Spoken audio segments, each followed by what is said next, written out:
All right. Welcome. And thank you all for showing up to our WS Music Series. This one, it's a family affair. My name is Howard Wooden. I'm a client service manager for WOS. And you're going to experience a great workshop today. Our title of our session today is Introduction to the History of Classical Music. Well, let me tell you a little bit about, no, that's not true. What's today's introduction to instruments of the orchestra. I'm sorry about that. And if you think you know all the instruments in the orchestra, you do not, because I'm telling you, I thought I did, and I've learned something every time Eric and Jenny do this. So, but before we get started here, let me tell you a little bit about us.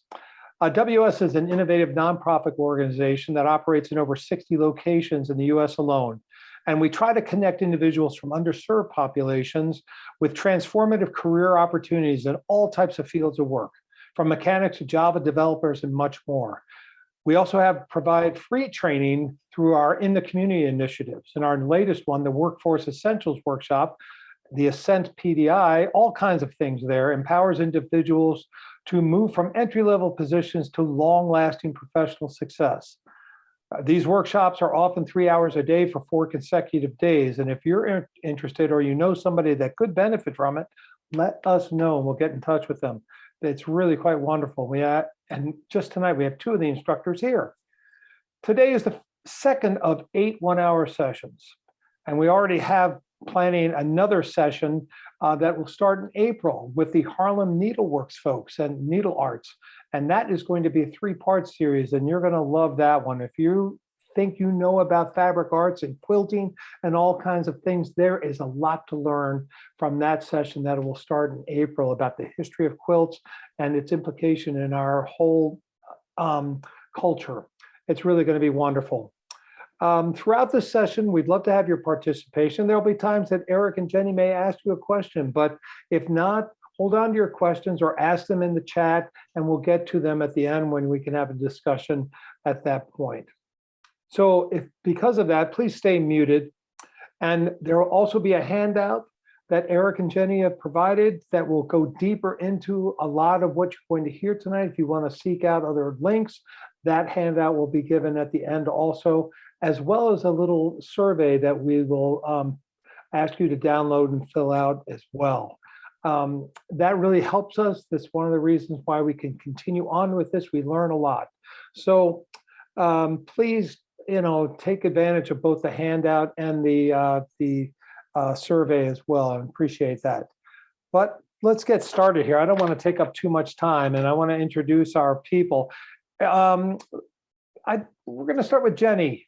There we go.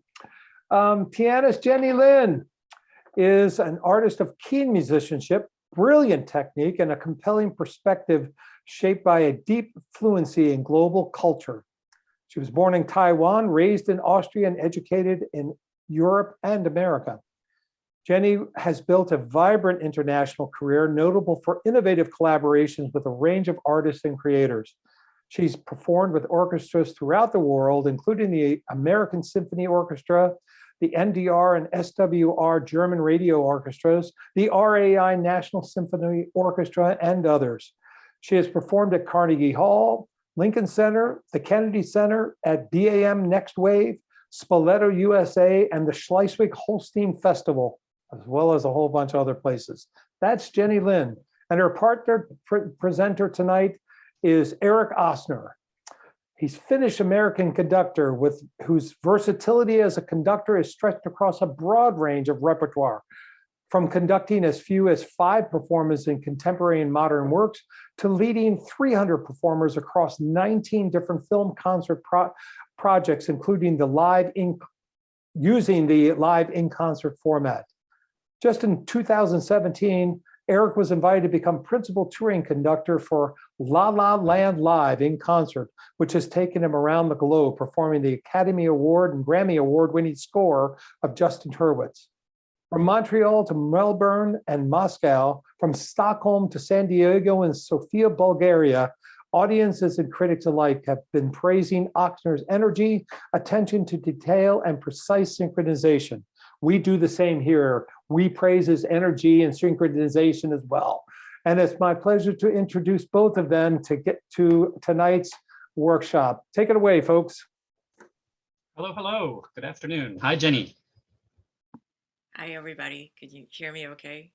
Yeah, it's great. Okay. Good. One of the fascinating things about this orchestral music world that Jenny and I both play in is that no matter where we go around the world, even though sometimes we can't quite communicate in spoken language, we certainly do communicate using the musical language. Just fascinates me. So today we want to talk about all the different sounds that you hear in the orchestra. So this is all about listening. I want you to keep your ears open, turn your volume up, and let's see if we can introduce you to some new things. A couple of base things though first. What is music? What do we consider music? It's something we can listen to, we can dance to. It definitely can make us happy or sad. It can make us laugh or cry. And music really does connect with people's emotions. So I have the first sound. I want you to close your eyes and think, what does this make you feel like?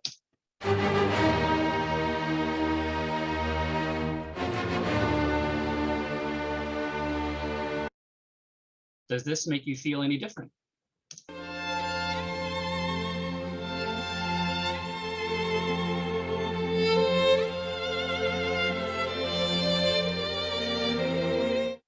Now open your eyes, feel the room, feel the atmosphere, keep listening, and see what this makes you feel like.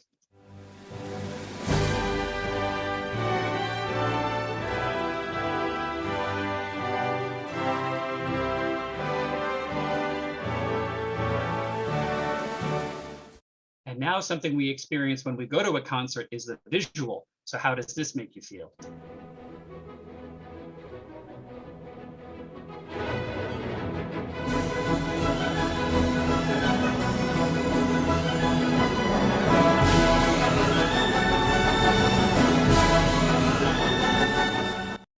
It can make you happy, sad, laugh, cry. I hope all of that came with those excerpts. But before we get into any more audio or visual samples, let's talk a little bit about the 8 elements of music. Jenny, do you want to help me out here? Let's start with dynamics. Dynamics means how loud or soft the music is. And then form. Form can be the order and arrangement of the parts of music. And you have harmony. Harmony is how the instruments support the melody with chords below it, or sometimes above it. And melody. Melody, there's a good word. We're going to be talking about some melody as a young lady with Jenny's project coming up soon. But melody in this case in music means the series of pitches that makes a tune. Rhythm. How long or short the sound is. Texture. The layers of sound, how sparse or dense music can be. Timbre. The unique sound quality of an instrument or sound, which we're really going to focus on in this, listening to the variety of instruments that we focus on today. And then tonality. The overall sound of the music. It's a little subjective to say as pleasant or unpleasant, but I really think that audiences should develop a feeling. Do you like something or not? It's not always nice just to get a standing ovation because that's what we do every time after every concert. Make a judgment. You don't have to like everything you hear.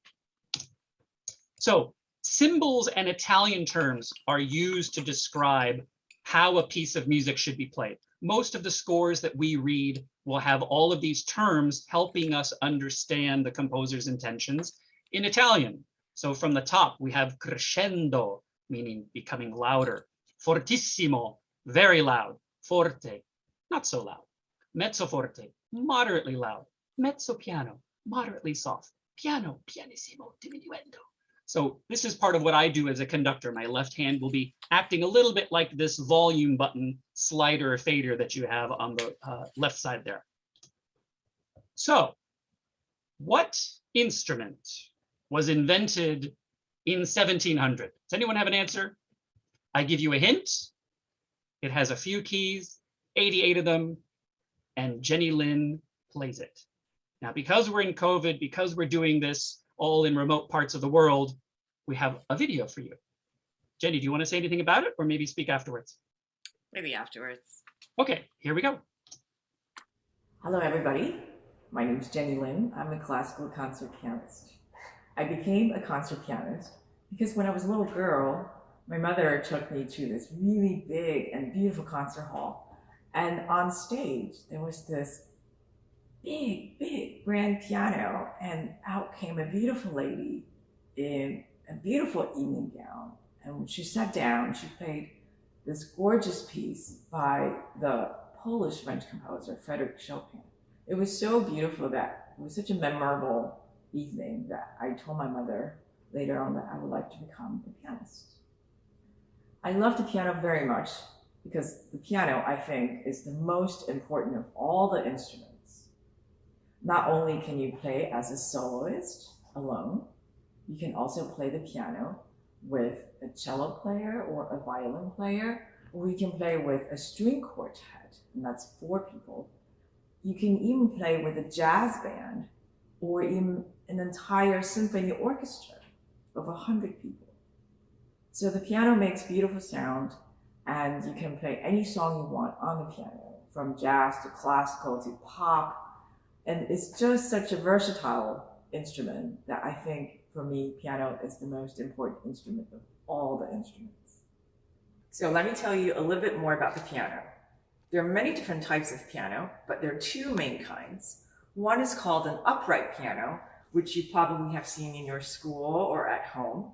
It's a large box, and you put it against the wall, and sometimes you can even open and see all the strings inside. But then the more popular kind is the grand piano. And here you have a baby grand piano. Now this grand piano is the smallest size of all the grand pianos, but doesn't mean that it's not powerful. It's just as beautiful as all the other pianos. Let's have a mini tour of this baby grand piano. First, let's look at the most important part of the piano are the 88 keys. There are black keys as well as white keys. And then here you have high notes, and then here you have the low notes. All of this is separated by the most important middle C. Underneath the keyboard, you have pedals. This baby grand piano has only 2 pedals. The right pedal sustains the sound and holds the sound for a very long time when you want to. And the left pedal actually makes the sound softer. So you can really change the different colors. And when I open the front cover, inside there is a music stand. When you put the music stand up, you can put whatever song that you're working on and practicing right up here. And then the main cover, sometimes you will need a little help. When you open it, you can see all the incredible things inside the piano. You have strings for the high notes here in the middle. And here are the low strings. As you can see, the low strings have the low sounds and the high strings have the high sounds. And all of these strings are connected to the hammers and the dampers, which makes up this entire thing called the piano action.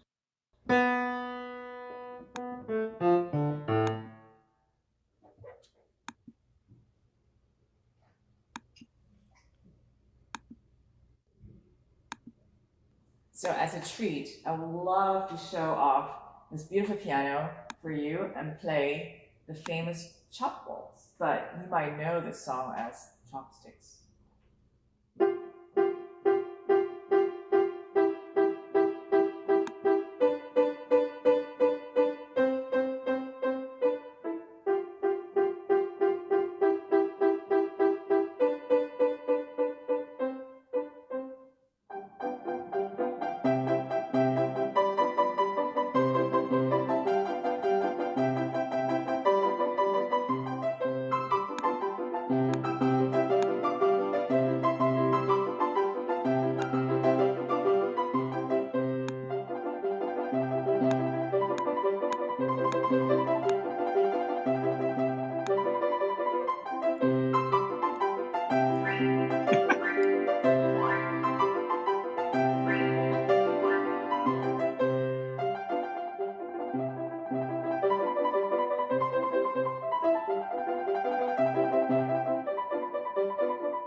make that so much fun. You make it look so easy, Jenny.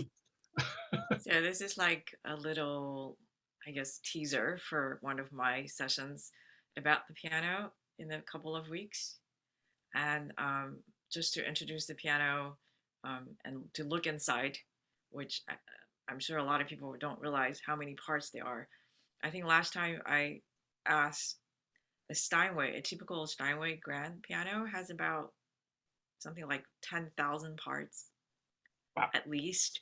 And then most of it are handmade. So it takes really a long time to build a piano. And one thing I wanted to say about, you talked about the soft pedal, and the way that the soft pedal works, someone asked me, is that most of the strings in the piano actually have 3 strings on the inside. Some of them have fewer, but the soft pedal actually is able to take the mechanism and move it over. So it only hits 2 strings. So that's Exactly. automatically softer. It's really Yes. cool. Yes. It's a really high tech, to be honest. I mean, that they invented this, 300 years ago. And the people that were involved were definitely very advanced engineers. And not to cut you off, but we have a whole session coming up called The Piano Story, which Jenny is going to share with us the history and talk about composers and pieces. We also have a session coming up next week, and we have a little video for that. So let's take a listen to this. Jenny has written a book.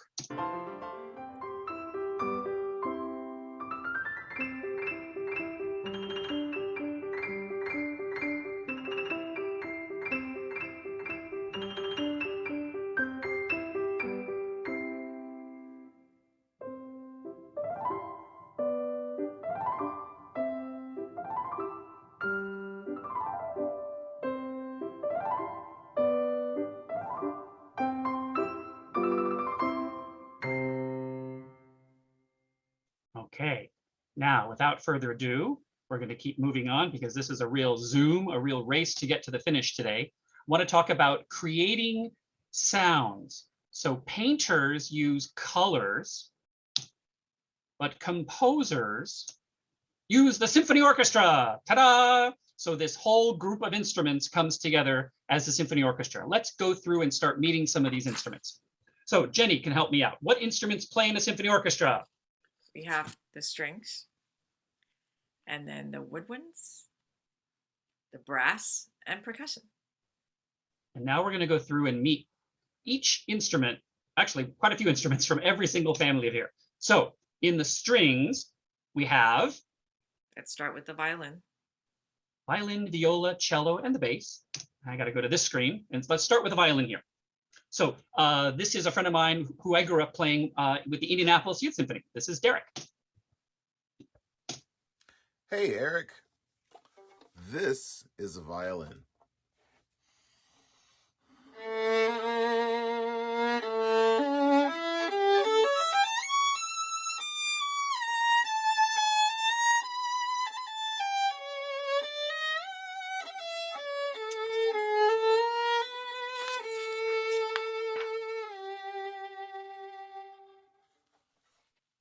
And of course, this day and age, we don't only have classical music, but we also have a little bit of jazz, a little bit of bluegrass, a little bit of rock. So this is my friend, Denny. Hi, Eric. Here's a little fiddle tune for you.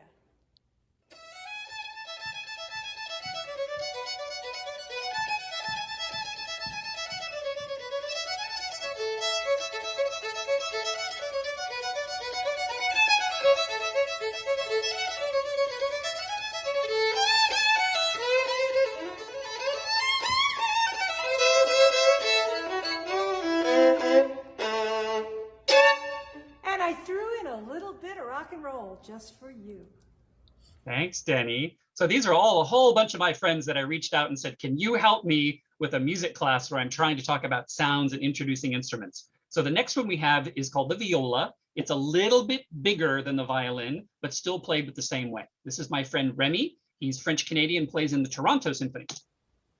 Hi Eric, this is my viola, and I'm gonna play Jean du Pays by Gilles Vigneault. It's considered the Quebec national anthem, but many people sing it in birthdays because it's a beautiful love song.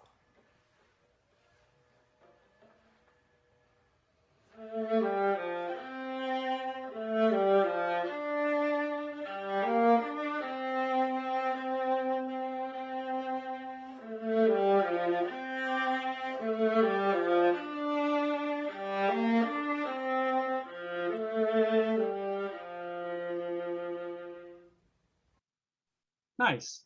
The next, for the cello, I decided to get two celebrities. So the first one became famous due to the royal wedding, and his name is Sheku Kene Mason.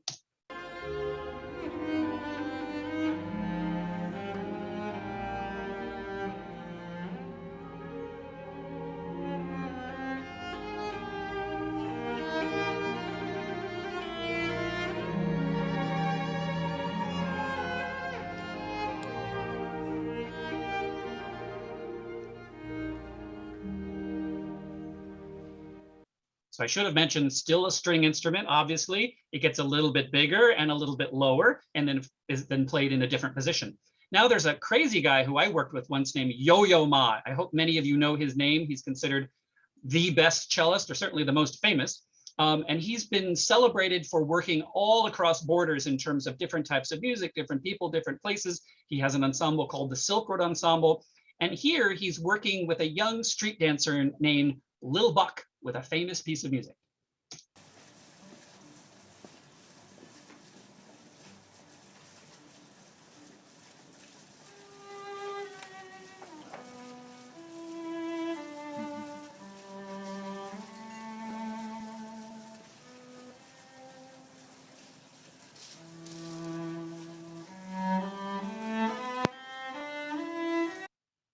So amazing. That's the Saint-Saëns, the Swan from Carnival of the Animals. And like I said, he's just totally cross borders. Now I have a friend of mine named Troy. He's going to tell us about the double bass, a much larger instrument. And those of you who've ever been in New York sometimes see them being rolled around in the subway system. It's quite an instrument to carry. Hi, Eric.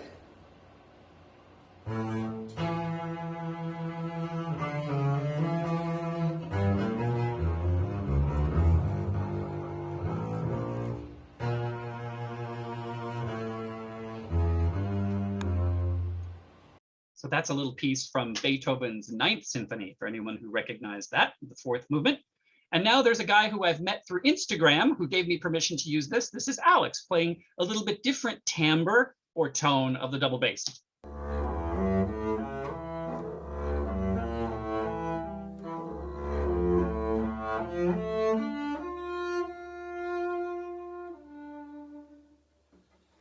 You may see that finger shaking a little bit. That's referred to as vibrato, or to vibrate.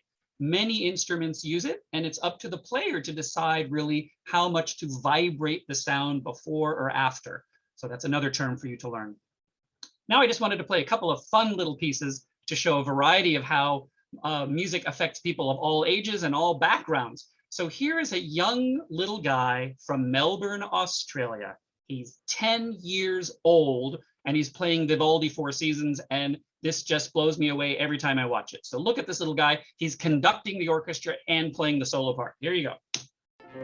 Oh, sorry, I put him in the wrong order. This is a Latin piece for string quartet. Let me see if I can back up. Sorry about that.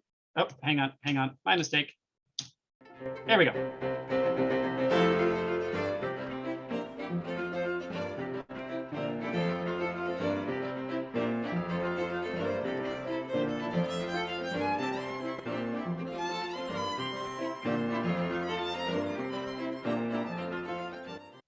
So that's just a fantastic thing called the Harlem String Quartet that's able to play a piece called Pan con Timba. Now I'm a little confused by my own PowerPoint here. Let me see what the next piece is going to be. There we go.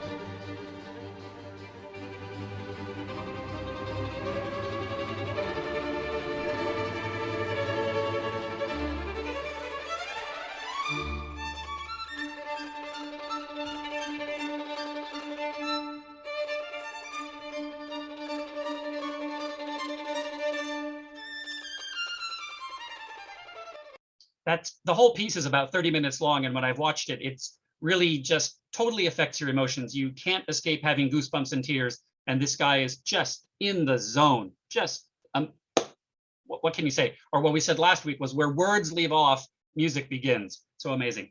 Now, there's another technique in addition to vibrato that's called pizzicato, and it means to literally pick the sound or pick the string. And this is a piece that I just thought was so incredible. A violinist named Christian Lin gave me permission to use this. So listen to all of the sounds that he's making, but particularly pay attention to the left hand. which is over here, because normally you would pizzicato with your right hand after bowing, but this is doing both, and it sounds like there are 4 people playing.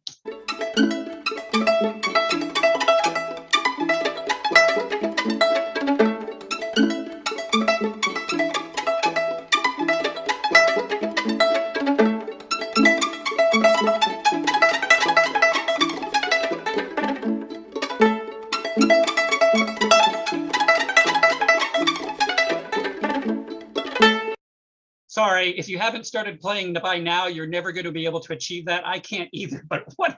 Oh my God, just blew me away. So talk about some virtuoso playing. Okay, we are saying goodbye to the string family, and we are going to come to the woodwind family. Jenny, help me out here. Oh, Jenny's still on mute. Flute and piccolo, oboe, clarinet, and bassoon. Fantastic, thank you. So now we're going to go into these woodwind families and meet individual instruments. The first one we have. Hi, Eric. Thank you for inviting me to play for your talk. This is the flute.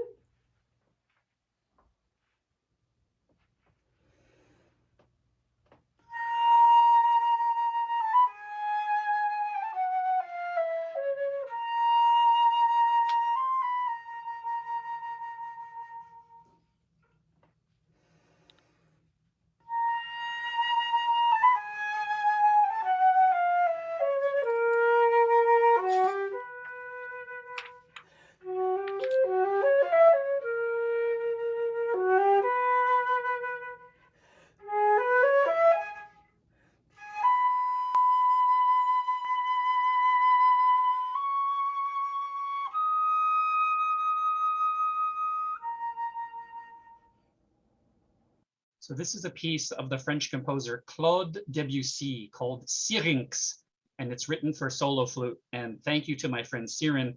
She's actually one of the top flute players in the entire world. You just got to hear her play. She plays the second flute in the famous Cleveland Orchestra. So the little cousin of the flute, which is quite a bit higher, is called the piccolo. And one of the most famous pieces for the piccolo solo is in a piece called Stars and Stripes Forever. Perhaps you've heard this solo.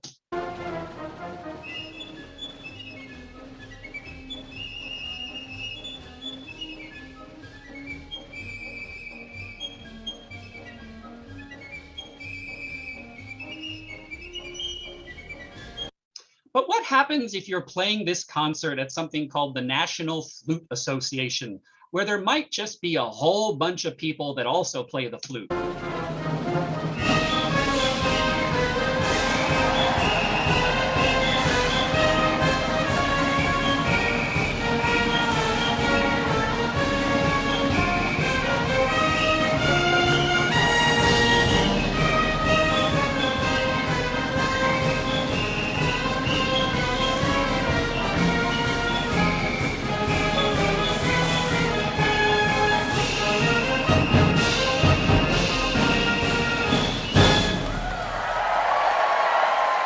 Quite a celebration there, with no fewer than 94 piccolos playing together. And trust me, it's a very hard instrument to keep in tune, so I'm quite impressed by that recording. I think that was done down in Dallas. So we move on to an instrument called the oboe and the English horn. One of my dearest friends who I grew up playing in the Indianapolis Youth Symphony. This is my friend Pam. She's going to introduce both the oboe and the English horn. Hi everyone, my name is Pam Iongo. Hi Maestro Eric. I play the oboe in the Indianapolis Chamber Orchestra. The oboe is a woodwind instrument seen here. I'm going to just play a few seconds of it for you so that you can hear what it sounds like. I hope you like it.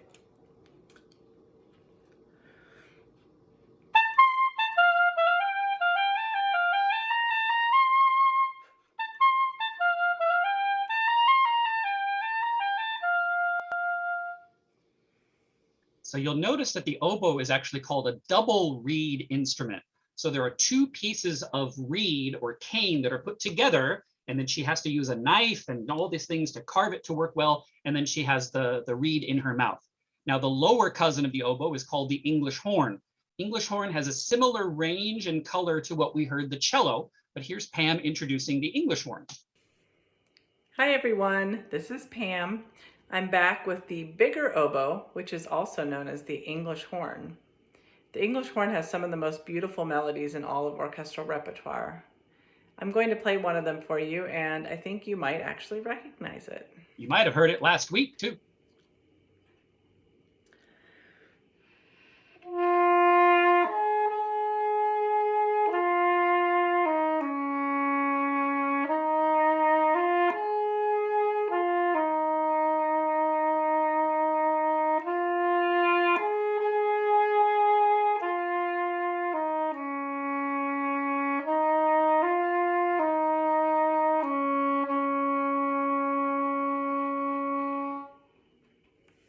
So that's from Dvorak's Ninth Symphony, and that's called the second movement, the Largo, or called Going Home. Someone put some words to it. We're going to move on to the clarinet, which is next. Hi, Eric.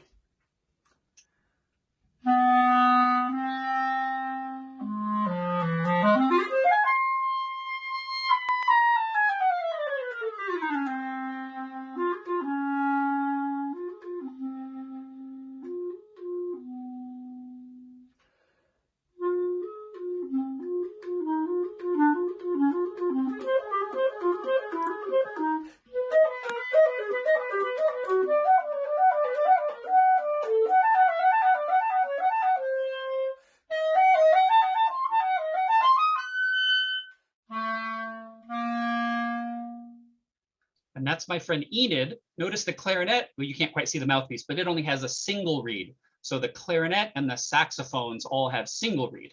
And now we're going to next hear a clip that I found on YouTube that I thought was so energetic and fun. Could we play jazz? Could we play blues on the clarinet? So this is Evan Christopher. Check this out.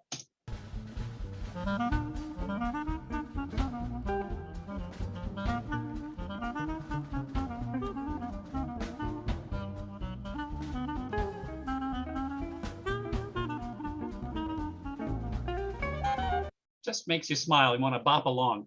Next, we have an instrument called the alto sax that is famous both in the classical world and the jazz world. Let's hear a little bit of classical sound first from my friend Heidi. Hello, Eric. This is the alto saxophone, and here is an excerpt in the classical style.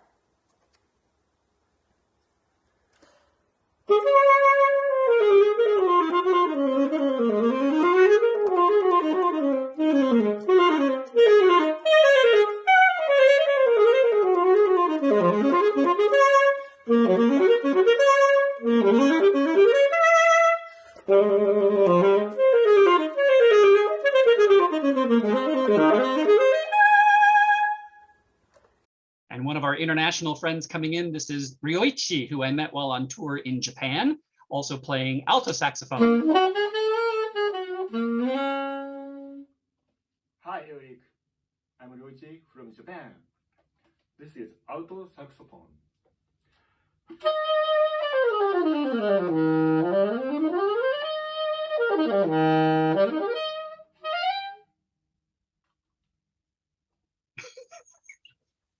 That's the show and tell part. I like that.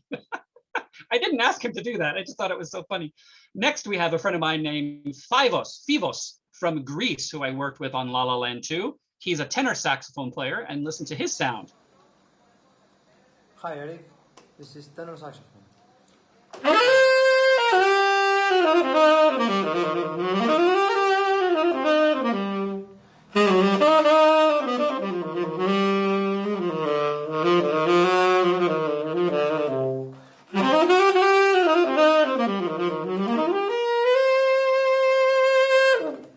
We come back to another double reed instrument called the bassoon. This is my friend Mark, who plays in an Indianapolis Symphony.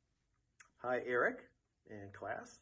I'm Mark Ortwine. I play bassoon in the Indianapolis Symphony Orchestra. The bassoon is a double reed instrument. It's pretty complicated at first. There's a lot of thumb work. These are all my thumbs, my two thumbs. I have to hit all these keys. And then there's the front.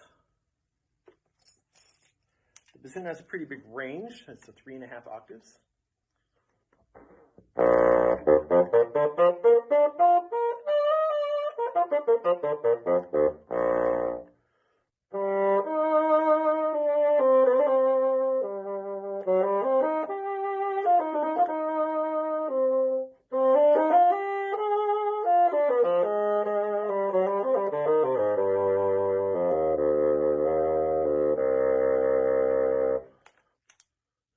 bassoon.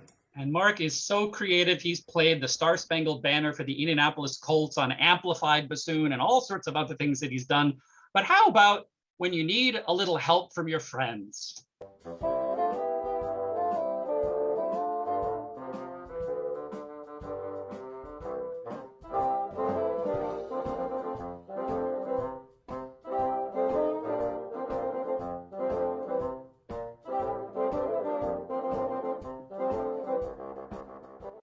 Who in the world has ever heard of a bassoon choir? But they exist, and I have just proven their existence.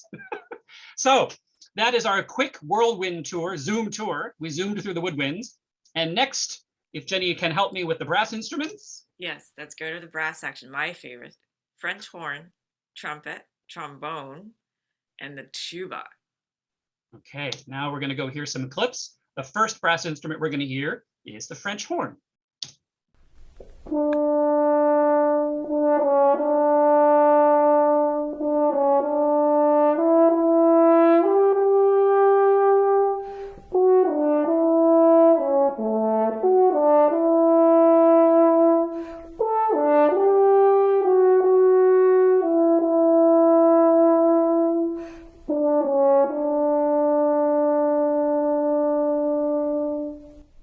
Okay, next we have the trumpet. This is a friend of mine named Chris, who also plays. Many of these people who are around New York City play in my Sonos Chamber Orchestra here.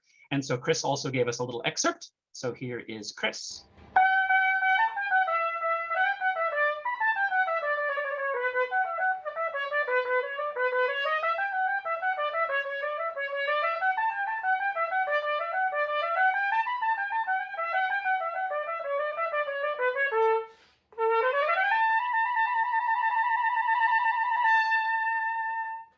And I hope it shows my passion about this whole symphony orchestra, classical, but not always classical stuff. So here's something called the Bugler's Holiday, which gets performed normally on pops concerts and things like that, written by Anderson. And here is more than just 3 trumpets playing. Check this out. 1, 2, 1, 2.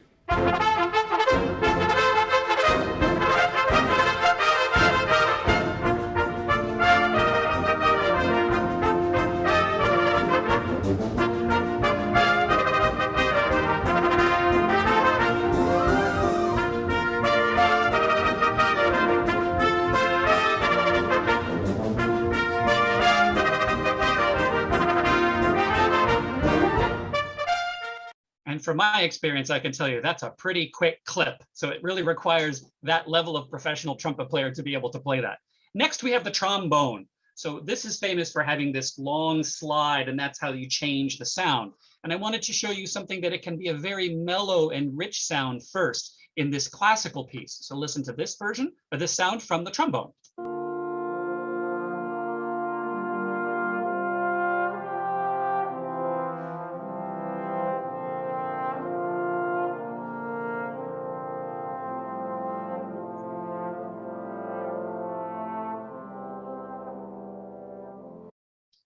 It feels so mournful to me. That was Magnum Mysterium.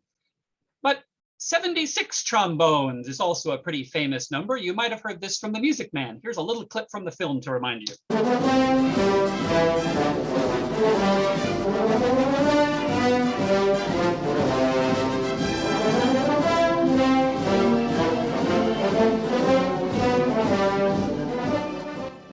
So I'm going to talk a little bit about marching bands coming up too. So marching band is something that seems to be strictly an American phenomenon and has become quite popular. But recently working in Taiwan, there was even a small marching band that they're starting over there. Next is the lowest instrument in the brass section, the tuba. And this is a friend of mine, DeAndre, playing a little piece for us. Hi, Eric.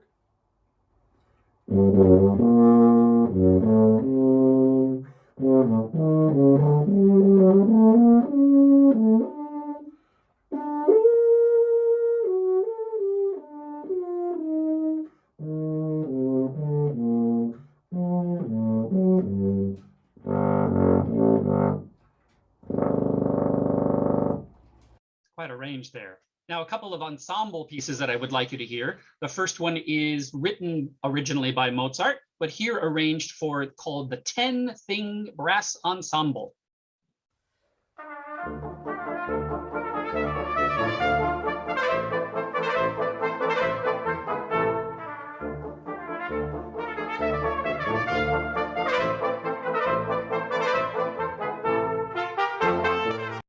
I know many brass players who happen to be women, so don't be surprised by it, but I wanted to make sure and include that. And now talking about the numbers of brass players that you could have on stage in a symphony orchestra, if you look at this graphic, maybe 4 trumpets, 3 trombones, usually 4 French horns and 1 tuba. But in the American marching band, this is a video from HBCU, Historically Black College University, Southern University at the National Battle of the Bands. I give you 215 brass players in a piece by Lil Nas called Industry Baby.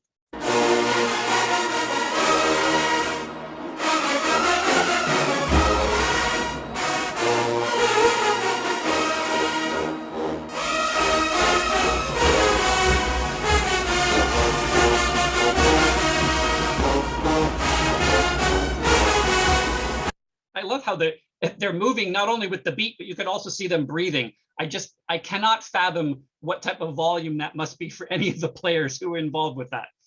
Okay, we have met the brass instruments. Next, we are going to go into the percussion. Jenny, who do we have in the percussion section as an example?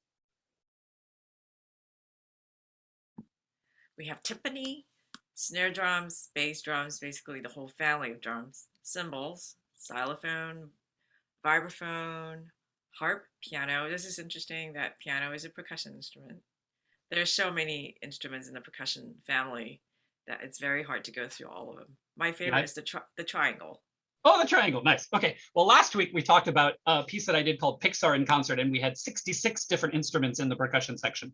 So the first one we're going to meet here, not typically thought of as a percussion instrument, but it does fall into the family, is this little guy over here. This is my friend Estelle, I've known a long time, a French harp player. She will introduce you to the harp. Bonjour Eric.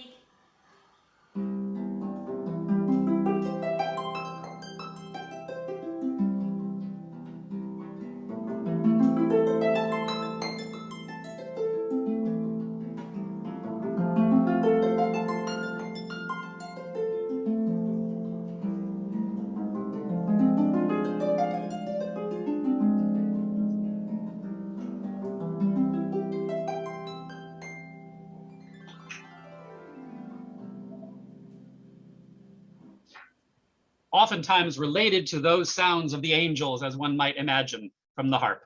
Next, we have the timpani or the kettle drums that normally sit in the back of the orchestra.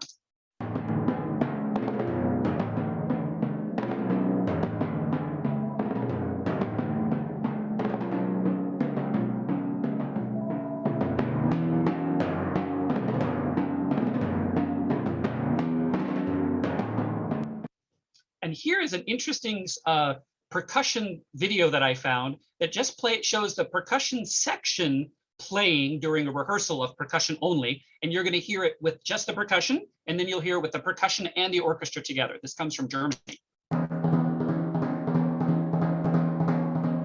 There's the triangle.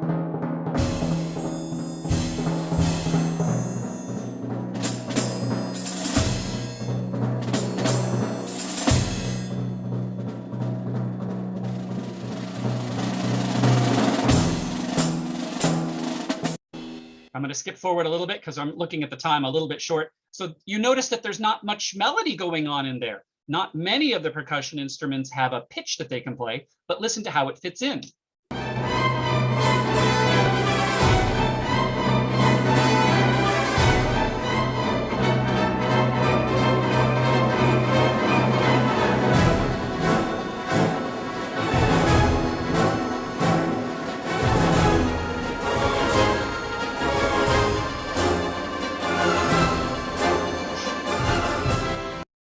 Okay, next we have I'm going to cut a little bit of this excerpt. This was a piece that I conducted in Taiwan. This is me conducting, and we used a marching band on the stage with the symphony orchestra.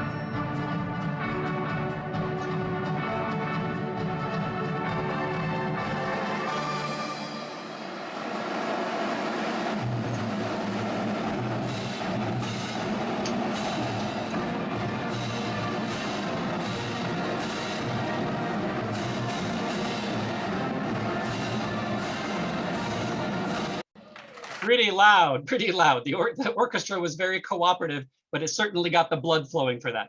That was from Monsters University.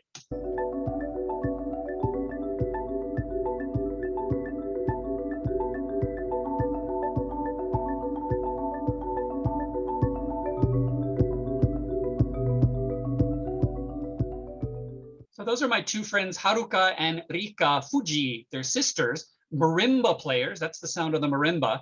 And they worked with a composer who also is a videographer, and they created that really super cool modern music video. And I just think it's fascinating how they use graphics and the music there.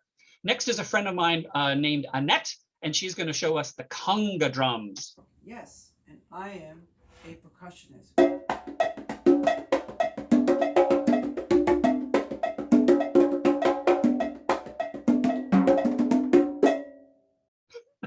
This is my friend Shane. He's also worked with Yo-Yo Ma before. We worked together. And this is a piece written for hand drum. Keep an eye, if you can, on the lower left foot, because he starts to play even some instruments there. And see if you can count what rhythm he's in. Is he playing in 2 beats, 4 beats, 5 beats, 7 beats?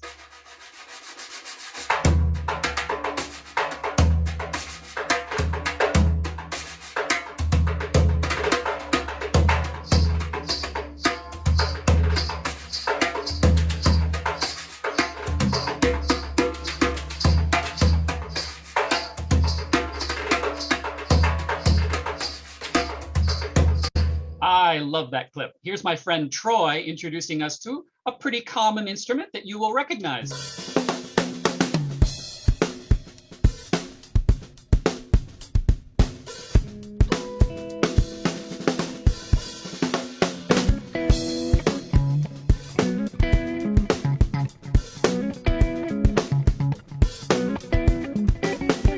So we have both the traditional rock drum set, but also the electric guitar. And this is Troy's band out in Los Angeles that's called Garlic Butter. There we go. Let me get out of this clip for a second. Hang on a second. Oh, I have to go back to here. Sorry. Hang on 1 second. Give me 1 second. Disaster. Hang on 1 second. Hang on. I have too many screens going here. Sorry, guys. Let me do this. Let me swap this. There we go. Okay. So I need to get through this.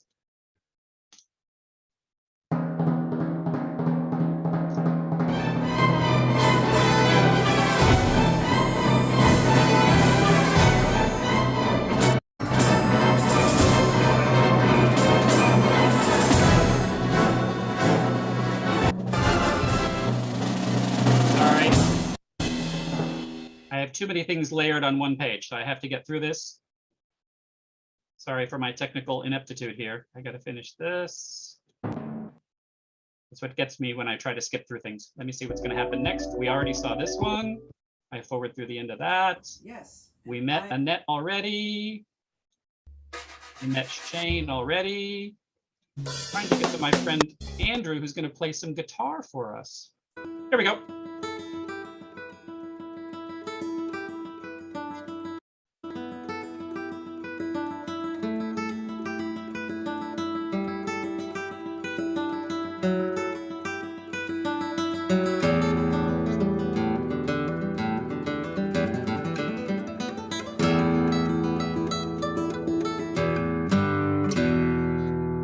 That's my friend Andrew Dickinson, a piece of music that he wrote, in fact. So there are other friends that we work with. We also work with the accordion. We work with the organ. But I want to inspire you to come next week. There are other friends that we have. The accordion. That's my accordion Hello, friend. my name is Guy, and this instrument that I'm holding here is... Yeah. I'm running short on time today because I didn't prepare, sorry. So this is organ then. You've all heard this piece.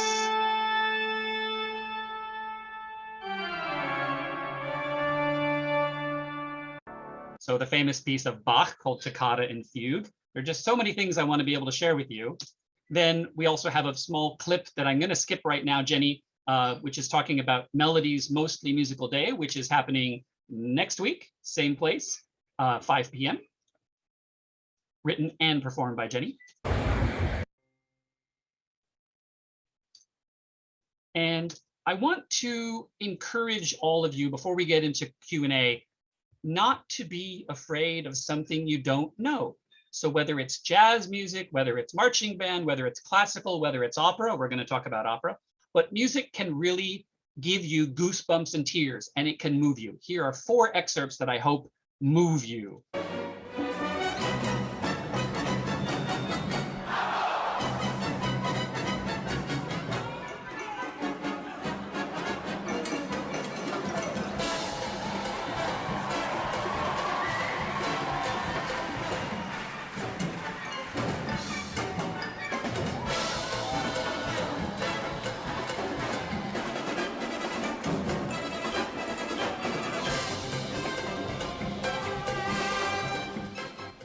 That's the Simon Bolivar Youth Orchestra. Look at the energy and excitement and pleasure that they all get in playing.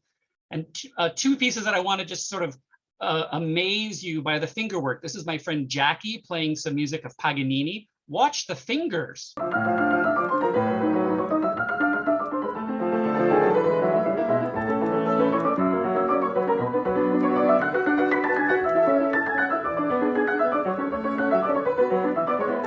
And this one I just found last night. So a Russian pianist named Dmitry Shishkin playing Liszt's Mephisto Waltz. Again, just look at the fingers, look at the arms. I don't know how it's humanly possible. Jenny will have to explain it because I can't.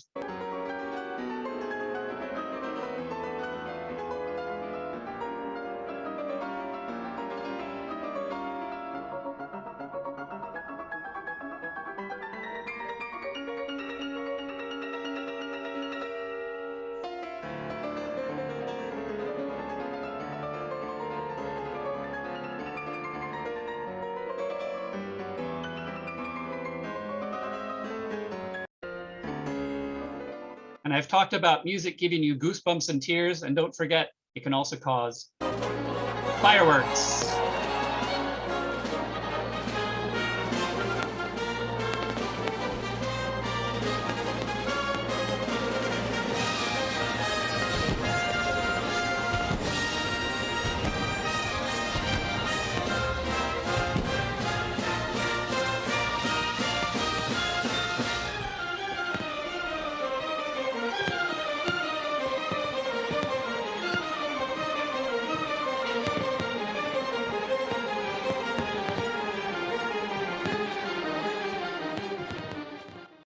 So I hope you have enjoyed this whirlwind zoom through the introduction to instruments of the orchestra. I just wanted you to hear so many different things and experience new sounds and timbres and colors. And there we are. Who has a question? Who would like to comment on anything? The floor is yours.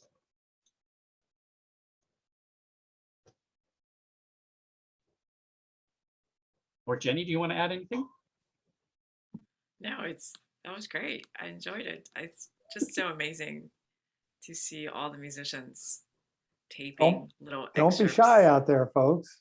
Step right up, ask a question. I think it's great with the technology we have. All the musicians can tape little video excerpts of themselves and share it, and that's just amazing. And to also hear those so many instruments just by themselves. If you go to a symphony orchestra concert, you hear all those instruments together.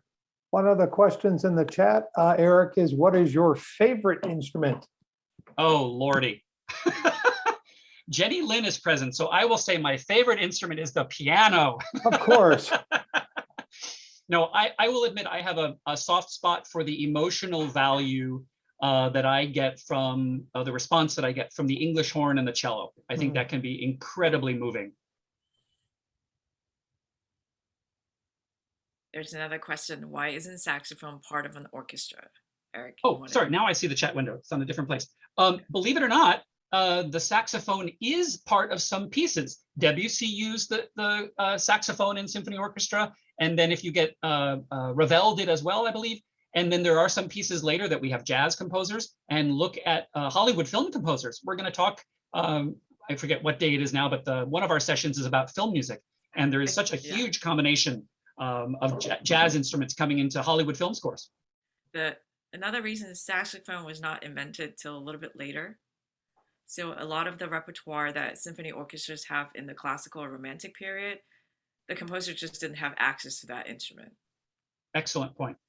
Another great question there. Stephen is asking, what's the difference between a philharmonic, so meaning love, lover of sounds, philharmonic, symphony orchestra, there's no difference. It's just a semantic, different word used. It can be, if you talk about a chamber orchestra, that would mean more a smaller group of people that traditionally could fit in a room for like a private performance, Kammermusik, musique de chambre, as they would call it.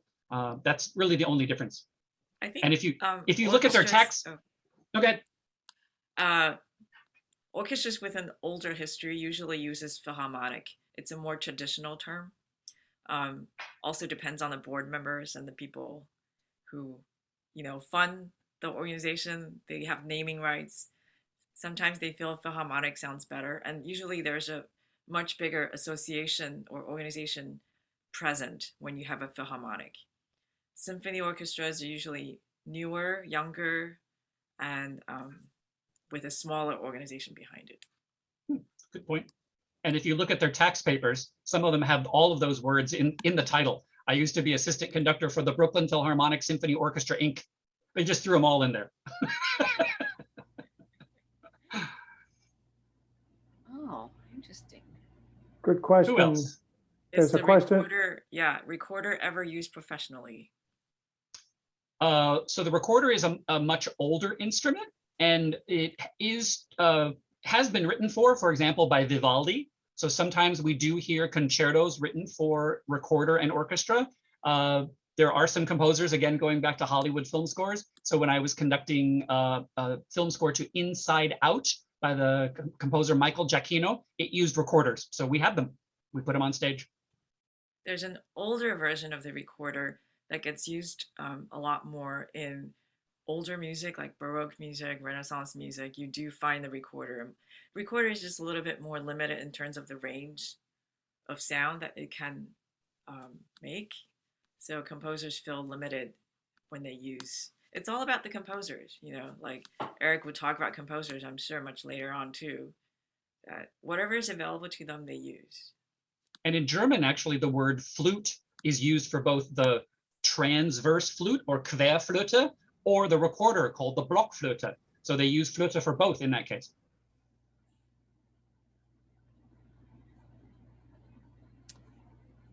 Anyone else? Oh, have we done the handouts yet? Handouts and surveys. Well, I was just about to say, in your chat, folks, don't forget that the handout is there. Maybe Eric or Jenny, you want to tell people a little bit about what the handout is, what they can find there?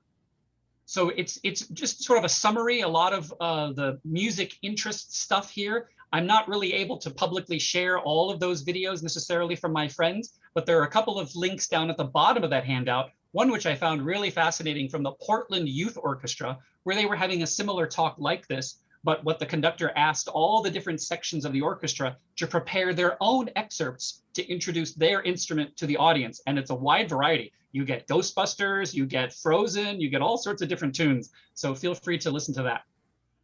And Jenny, tell us what's coming up next week.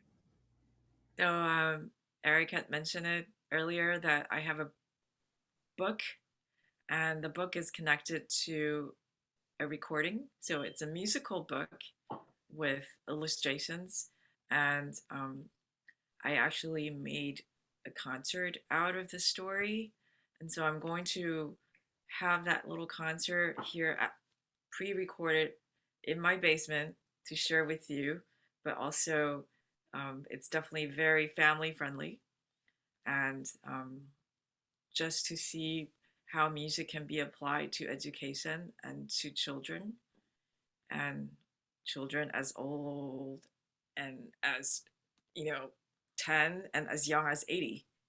So what was the inspiration?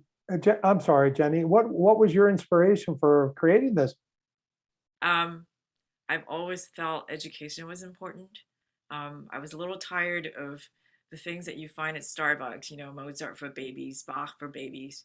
And I really wanted to have a more creative project that really took music to a higher step for kids that they can relate to. I can't wait to see it. I think it's going to be great. And at least one of my friends who's on this call, their granddaughter has seen this and really loves it. So if you have family members who have young ones, grandchildren, your children, it's a really wonderful, wonderful story. Melody's Mostly Musical Day.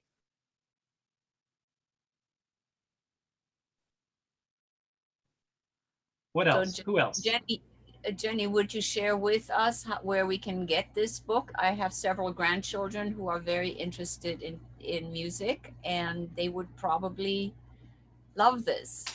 Yeah, so at one point, this is released by Steinway. At one point, it was available on Amazon, and somehow the Steinway store is no longer there for this book. But sometimes you might be able to find it on like eBay or something. But you know, I have some. I'll be happy to send them to you. I can talk to Howard if you wanted to maybe get a list of people who might want it. We can definitely share it with whoever is interested. You might find some on eBay, and Amazon's individuals are selling them, or we can write to Steinway directly. I can help you with that too. Well, let's say we'll try to figure this out for next week. Please come next week, and we'll see if we can get all of the connections that we can, and we'll make sure that if you want one, we're going to make sure you get one. Sounds good. Well, I really appreciate both of you. I cannot wait. We've set ourselves up. Last week we got a little bit of history of classical music. Today we've gotten the instruments. Jenny's going to lead us a little bit more about how things are developed and how we can educate our people to start into this. This is a wonderful series. I hope everyone comes back next week and continue to invite someone, bring a friend. I know some of you have one or more people watching with you. So keep spreading the word. This has been fantastic. And unless someone has a burning question, we're going to say goodnight, and everybody can have you can go off and drink your tea or whatever, have dinner, or if you're from a part of the country that you're not ready for that yet, you can figure that one out as well. So thank you so much, Jenny. Thanks, Eric. See you next week. Thank you, everybody. Feel free to email me. The email address is eeoxner@gmail.com. It's also in the handout.